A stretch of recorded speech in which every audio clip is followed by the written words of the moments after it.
You learn to treat emotion like evidence against you. When you react quickly, when your voice tightens, when tears arrive before you can explain, you translate it as immaturity. People call you too sensitive, tell you to stop taking it personally, as if your nervous system is choosing drama. So you start monitoring your face, your tone, your eyes. You try to feel less in real time. The shame doesn't come from the emotion itself.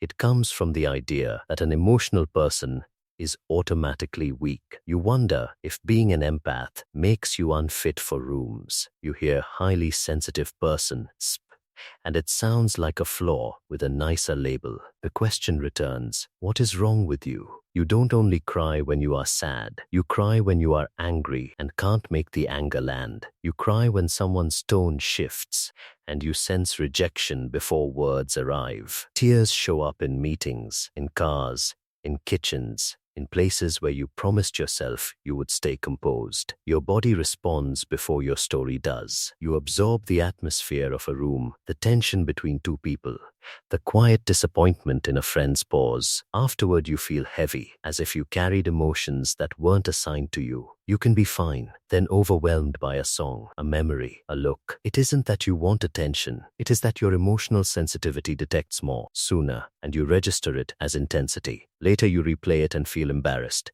wondering why you reacted so fast, while others seem untouched by it. Around you, what you feel has been framed as a failure of control. You assume that crying easily means you are unstable, dramatic, or incapable of handling pressure. But emotion is not a malfunction. It is a signal moving through you at speed.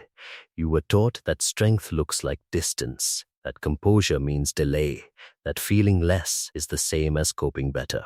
So when your reaction arrives quickly, you label it a defect. You confuse intensity with immaturity.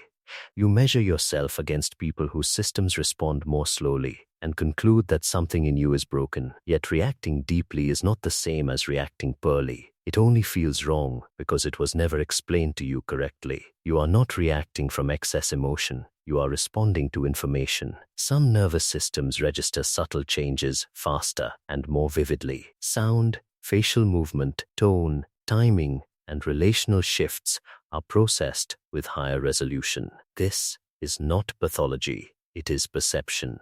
Emotional sensitivity reflects how much data your system takes in before interpretation. When input arrives densely, emotion appears quickly because processing has already begun beneath awareness. Neuroscience shows variation in sensory thresholds and emotional reactivity across people. Your system prioritizes depth over filtration. That means signals travel farther before being muted. Crying easily is not loss of control. It is a visible endpoint of rapid integration.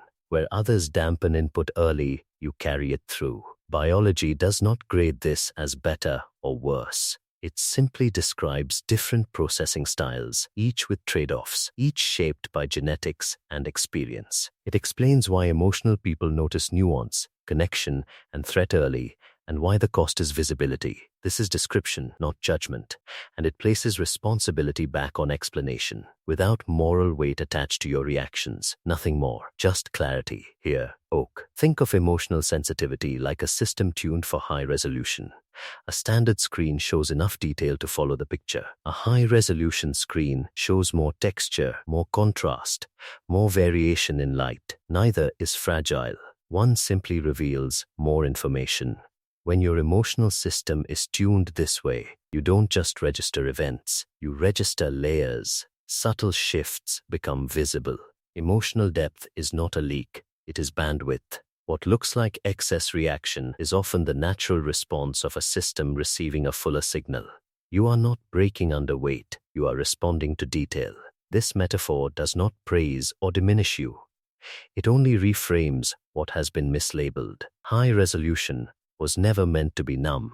It was meant to be accurate. Your emotional processing does not stop at simple recognition. It continues into interpretation, association, and meaning almost immediately. When something happens, your system does not skim the surface and move on.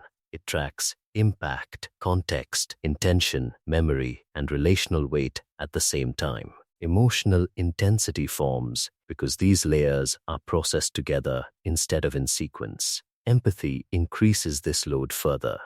You are often registering your own state while simultaneously sensing others, their shifts, their pauses, their unspoken reactions. Sensory awareness feeds the process, adding tone, timing, atmosphere, and implication into the signal. For less sensitive systems, much of this information is filtered out early or muted before it reaches awareness. For you, it remains active longer. This creates emotional depth, not because you seek it, but because your system integrates broadly by default. This is why reactions seem immediate. The processing already occurred beneath the surface. What others call too much is often full spectrum integration reaching expression. Your emotions are not excessive. They are complete by the time they appear. Once this is understood, the relationship you have with your emotions begins to shift, not because you are trying to manage them, but because the story around them changes. You stop treating your reactions as interruptions and start seeing them as outputs. Emotional intensity no longer feels like evidence against you.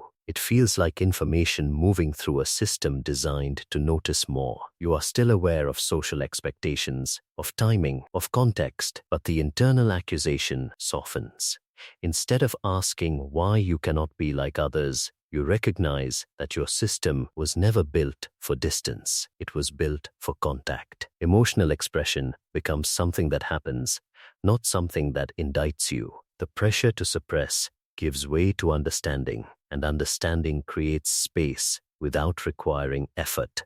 Your sensitivity no longer needs defending or hiding. It becomes easier to see it as a legitimate way of moving through the world. Emotional expression stops feeling like a personal flaw and starts looking like responsiveness. Crying easily is not collapse. It is released through a system that registers fully. Emotional people are not failing at control. They are engaging deeply. What once felt embarrassing now carries dignity because it has context. Your reactions are not random. They are consistent with how your nervous system is organized. When shame lifts, emotion does not disappear. It settles into place. You are not fragile for feeling this way. You are intact, responsive, and built for connection in a world that often forgets its own depth. Nothing about this understanding demands change. It only invites accuracy. You are allowed to keep noticing, feeling, and responding as you do, without turning it into a personal verdict. Emotional sensitivity does not need resolution, it needs language. When experience is explained calmly, it stops feeling like a problem to solve. It becomes something you can stand beside, without tension. This is not an ending. It is a steadier place to continue from, with less doubt attached to what you feel, and more trust in how your system moves through the world.